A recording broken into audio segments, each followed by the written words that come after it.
क्या मदरसों में हो रही है विदेशी फंडिंग?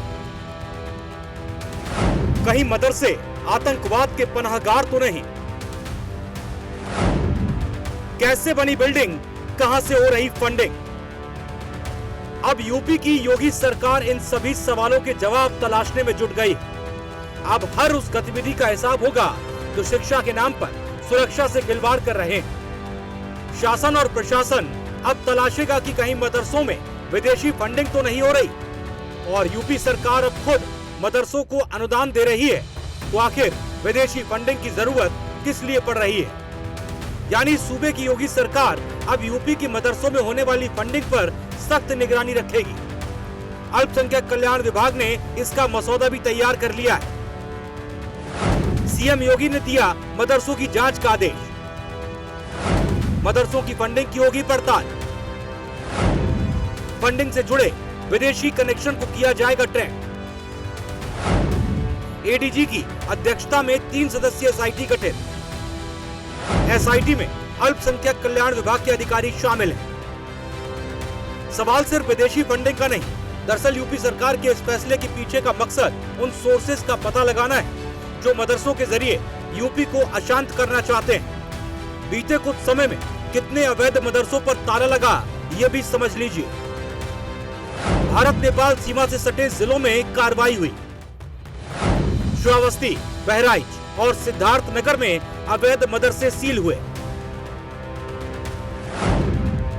225 से ज्यादा अवैध मदरसों पर कार्रवाई हुई। श्रावस्ती में 40 से ज्यादा मदरसे सील किए गए। अवैध मदरसों के छात्रों को सरकारी स्कूलों में प्रवेश दिलाने का निर्देश दिया गया। यूपी में कई मदरसे सुरक्षा के लिहाज से सवालों के घेरे में। फिलहाल 4000 मदरसों की जांच एटीएस कर रही है। मदरसा सोसाइटी और मैनेजर का बैंक अकाउंट मांगा जा रहा है। जांच के बाद एक डिटेल्ड रिपोर्ट राज्य सरकार को सौंपी जाएगी। उत्तर प्रदेश सरकार के पास कुछ शिकायतें जरूर मिली होंगी। बिना कारण के कोई कार्य नहीं होता है, उसके आधार पर रिपोर्ट मांगी गई है, जो कि मैं आवश्यक समझता हूं और मैं इसके लिए योगी जी की प्रशंसा करता हूं। दरअसल यूपी में 23,000 से ज्यादा मदरसे संचालित हो रहे हैं, जिनमें 8,000 से ज्यादा मदरसे बिना मान्यता के चल रहे हैं और यूपी सरकार का फोकस इन्हीं मदरसों पर है। सरकार मदरसों से जुड़े सभी पहलुओं पर जांच करेगी। हालांकि कांग्रेस ने यूपी सरकार के इस फैसले पर सवाल खड़े किए। हर एक चीज के लिए संविधान में व्यवस्था है, लेकिन भारतीय जनता पार्टी की सरकार को 10 साल से ज्यादा होने जा रहे हैं, लेकिन फिर भी उत्तर प्रदेश में अभी भी मदरसों को लेकर ही कार्रवाइयां हो रही हैं। आप क्यों नहीं वहां पर जो भी अनाधिकृत रूप से, चाहे स्कूल कोई भी हो, उस पर कार्रवाई करिए, लेकिन आप कार्रवाई नहीं कर पाए।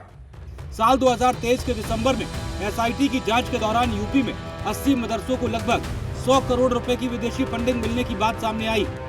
और दिलचस्प बात यह है कि सभी बैंक खातों का संचालन मदरसों के मालिक करते हैं। एजेंसियां अब इन पैसों के हुए इस्तेमाल की जांच करेंगी। Bureau report, prime news.